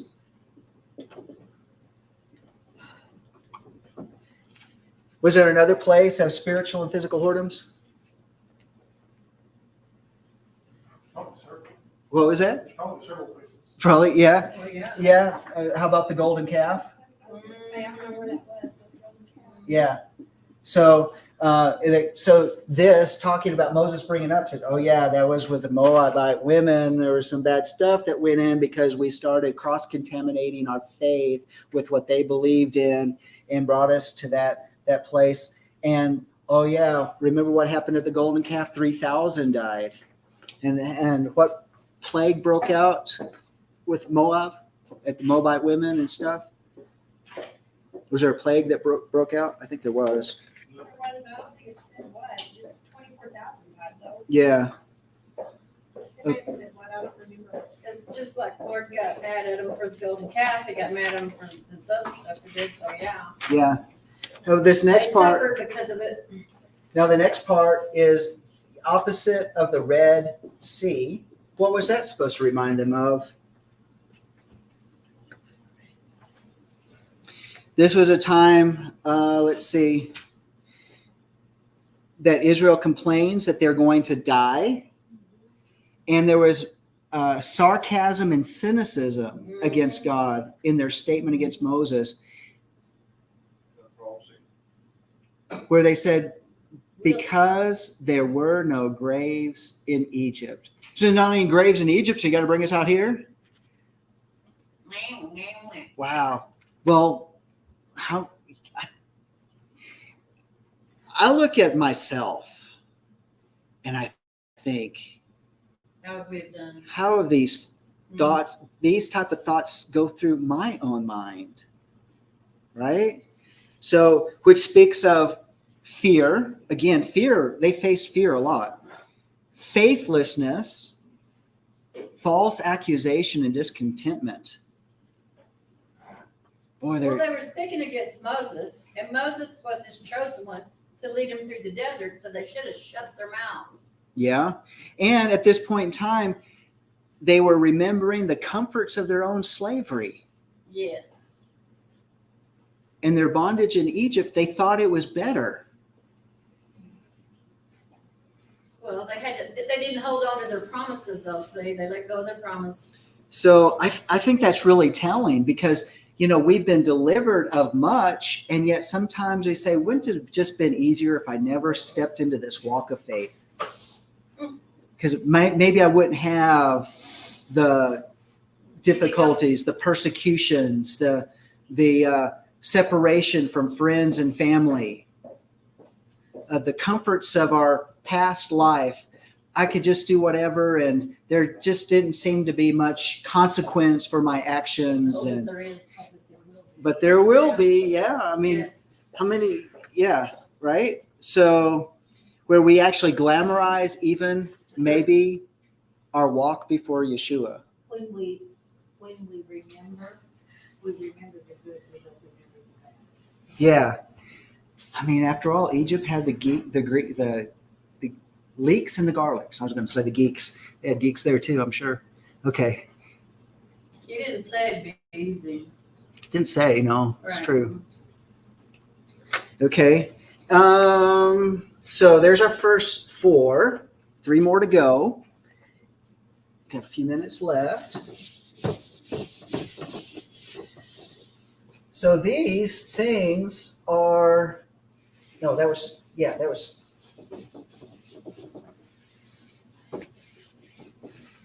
verse 4.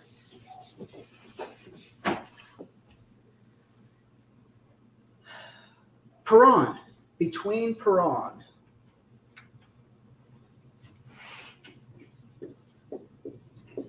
Paran.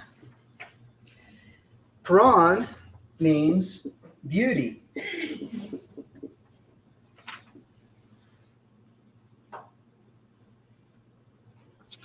This is the incident where the 12 went to spy on the promised land. I mean, think about this. They've just come out this trek across the desert. They come up to the border of Israel. It was a place of beauty. Don't you think that would have been inspiring? After being in that Desert, it's like, whoa, this is nice. Let's send some guys up there to spy it out for us, to check it out for us. And this is really, really nice. And what is that expressing, though? It's a place of beauty. How do you know it's a place of beauty? Because it's what they see.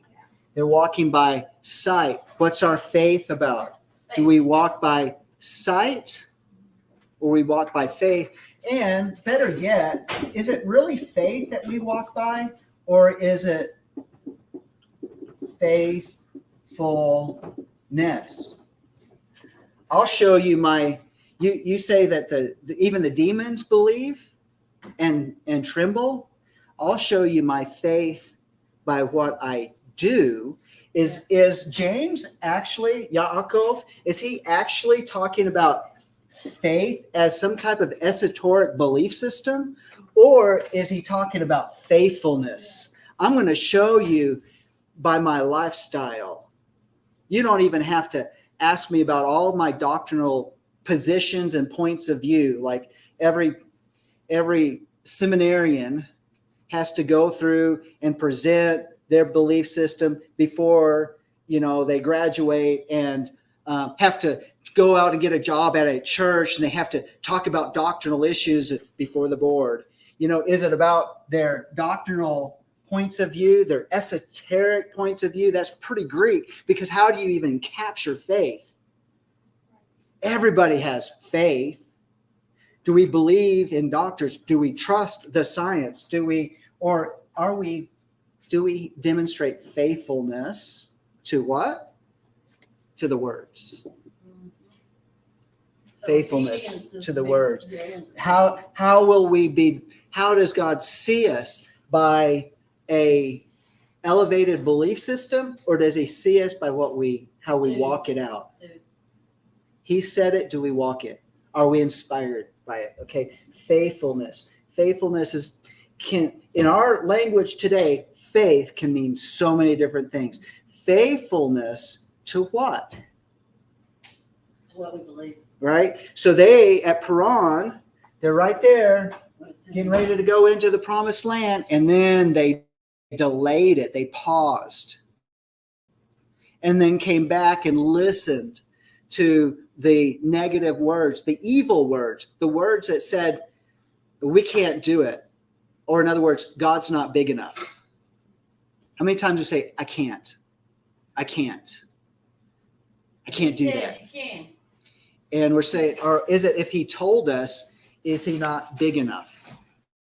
And it's a place of, are we walking by sight and not by faithfulness, obedience to his word? We always told Jonathan growing up, delayed obedience is disobedience. We lived that out. When we came to understand Shabbat, we said, we got to change this right away. You have to live it. And we can't go, a lot of congregations that shift, they go through a process of 6 months training up the congregation about the foundations of Torah before they make the shift to Shabbat. And then they still lose people. But people, I like this Jewish roots of our faith. That's very interesting. There's depth and understanding I'm never getting. Okay, let's do it. Oh, no, that's going to break with my tradition.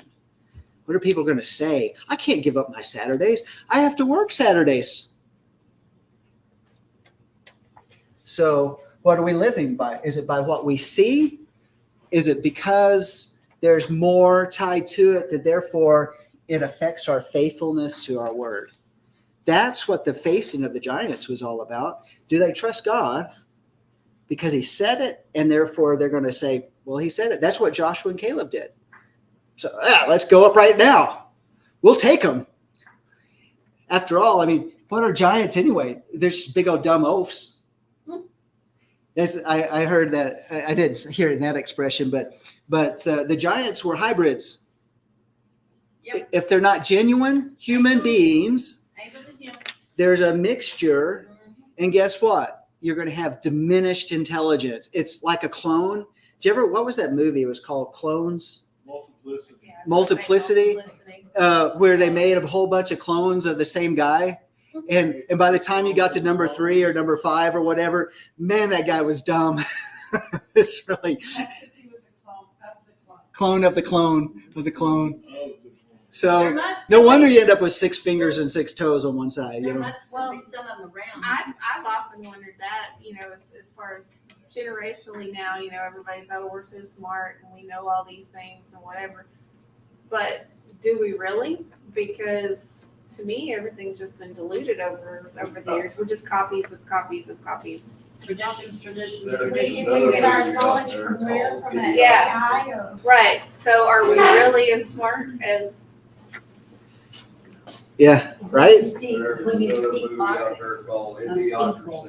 Idiocracy. Idiocracy. Yeah, it's a hard. you might Yeah. get an intelligent one-on-one, but the rest. And the same being said for our the foods grown and everything. Yeah, right. Yeah. I just still think I drive across the plains of Texas and I look at all this land and how much of that land is fallow because it's under, what do you call the fallow land that's under the conservation? CRP land. And they're saying there's not enough food. And I'm like, they haven't even started. No, On all and then plus all the food that's thrown away. That was one of the things Yes. from seeing the backside of the grocery store stuff that I saw while I was in the job. Yeah.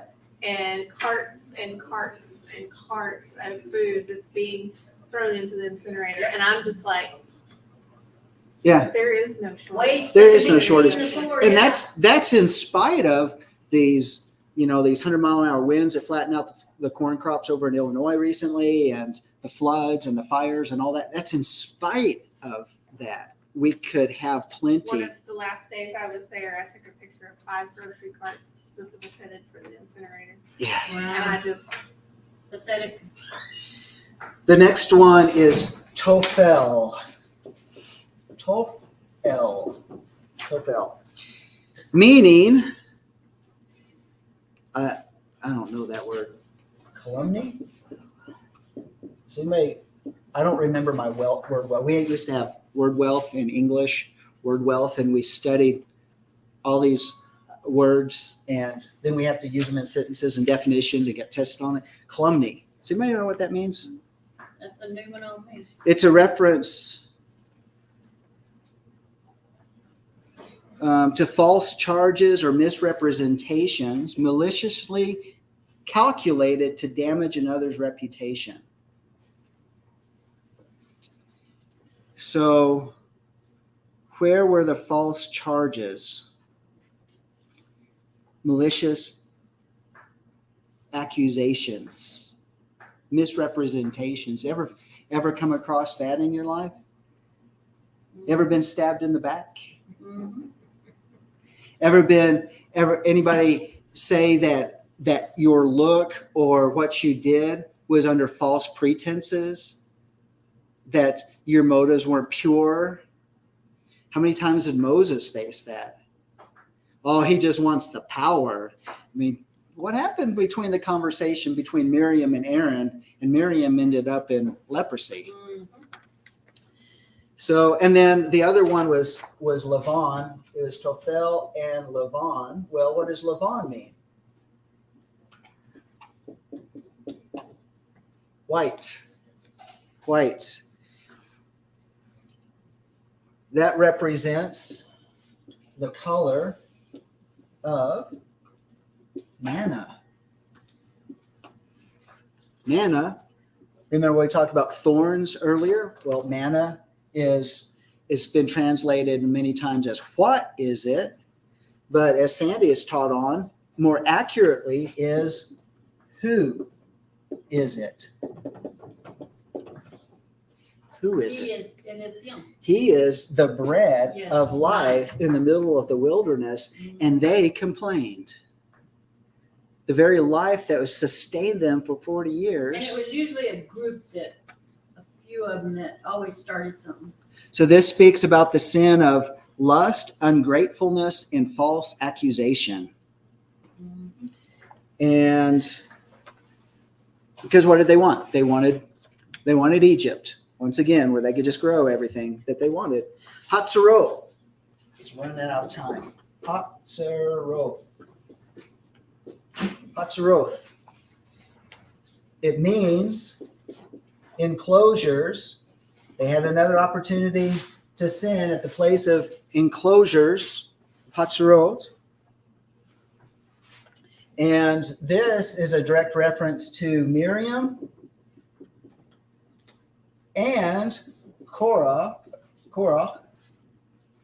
It's rebellion. Yep. So in other words, this is a rebellion Something. against God's ordained authority, Mhm. right? It's very interesting if you look in the book of Revelation. What was one of the sins of one of the assemblies? Talking about the, let's look at it. With Samaria, I don't know. Not to listen to the Nicolaitans. Yeah.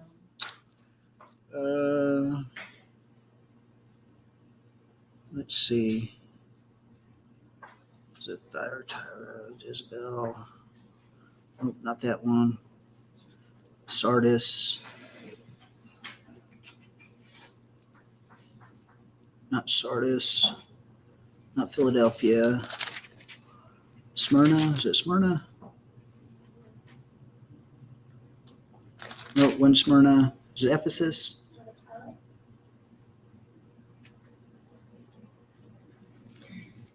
It is Ephesus.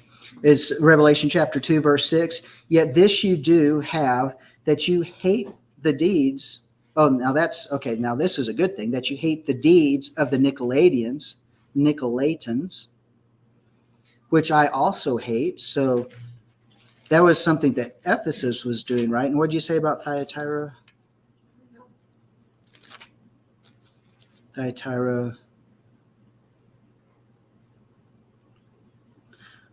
So Nicolaites would be the Nickelodeon, wouldn't it? So those are the ones that we see oftentimes in church structure, where you have pastors and bishops over bishops all the way up to the Pope.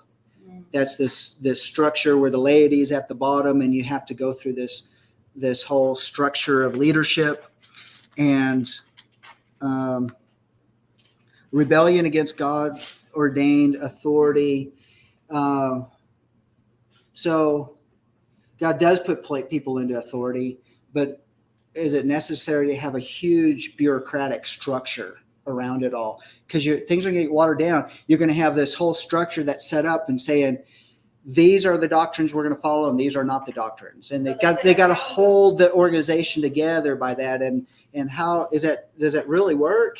No. Or should every congregation should be kept local and not get so big and so out of hand that you have to have all this organizational structure in order to be fluid, in order to be mobile, to be flexible as God changes and speaks to our hearts. And but then again, rebellion gets, what did they have? They had Moses and they had Aaron. And but God put those guys into place. Right. And so there was rebellion. And then Dizahav. Dizahav means what?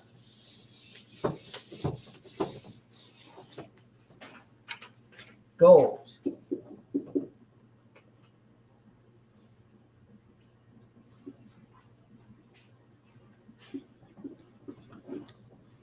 It means gold.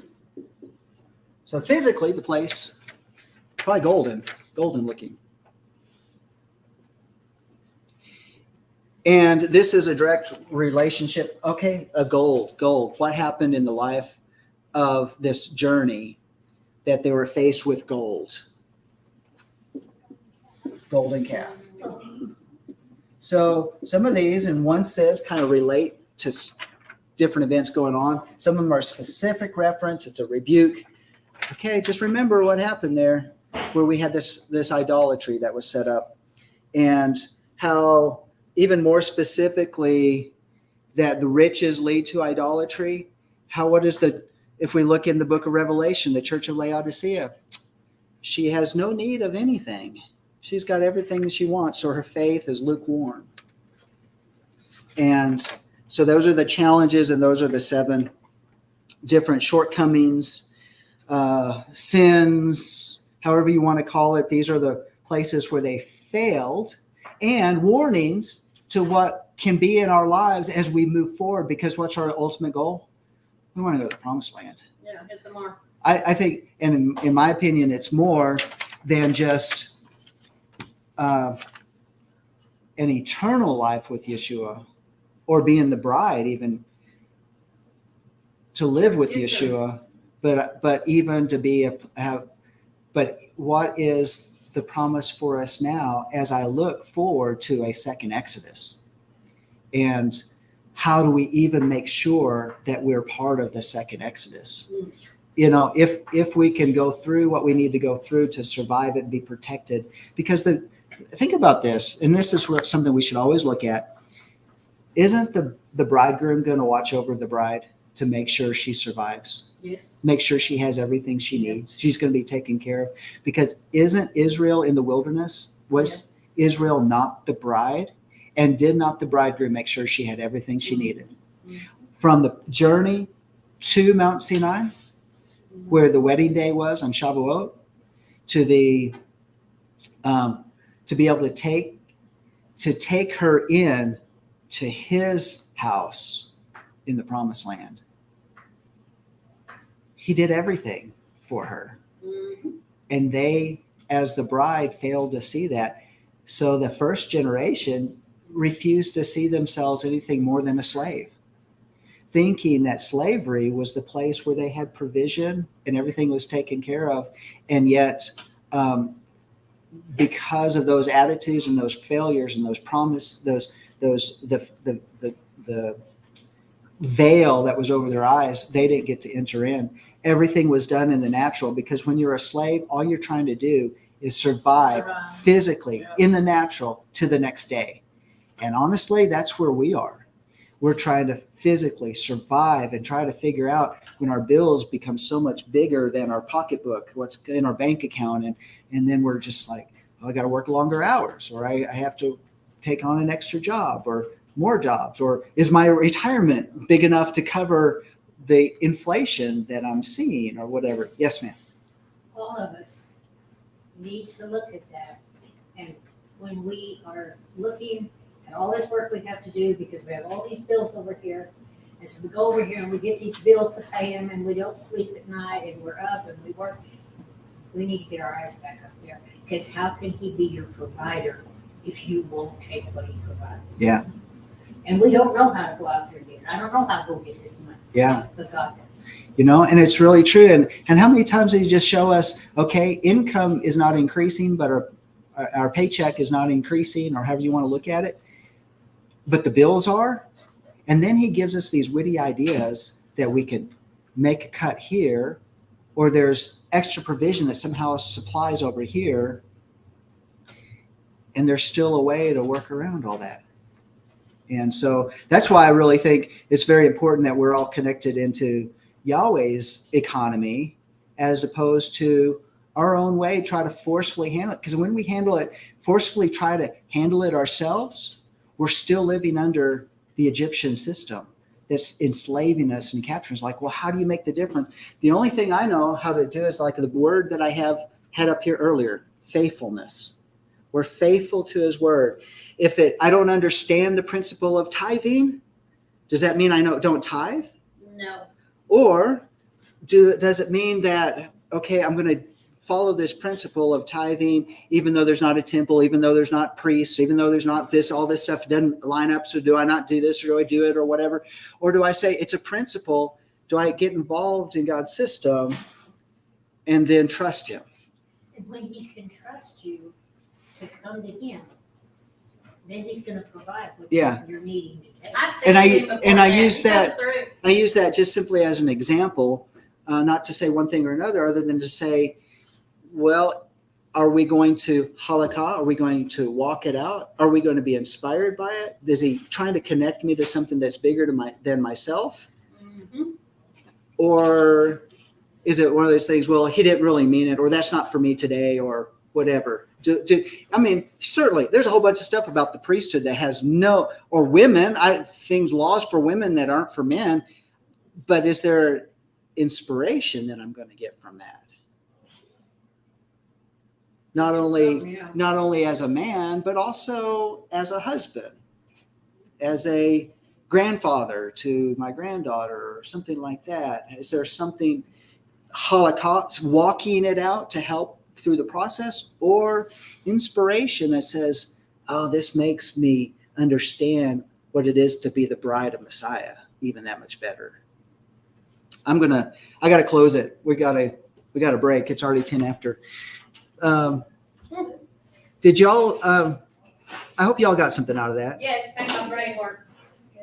So anyway, thank you everybody that's joined us. I'm glad that y'all have it. Give us a thumbs up, by the way, if you like that, if you're online, and give us a thumbs up, appreciate that.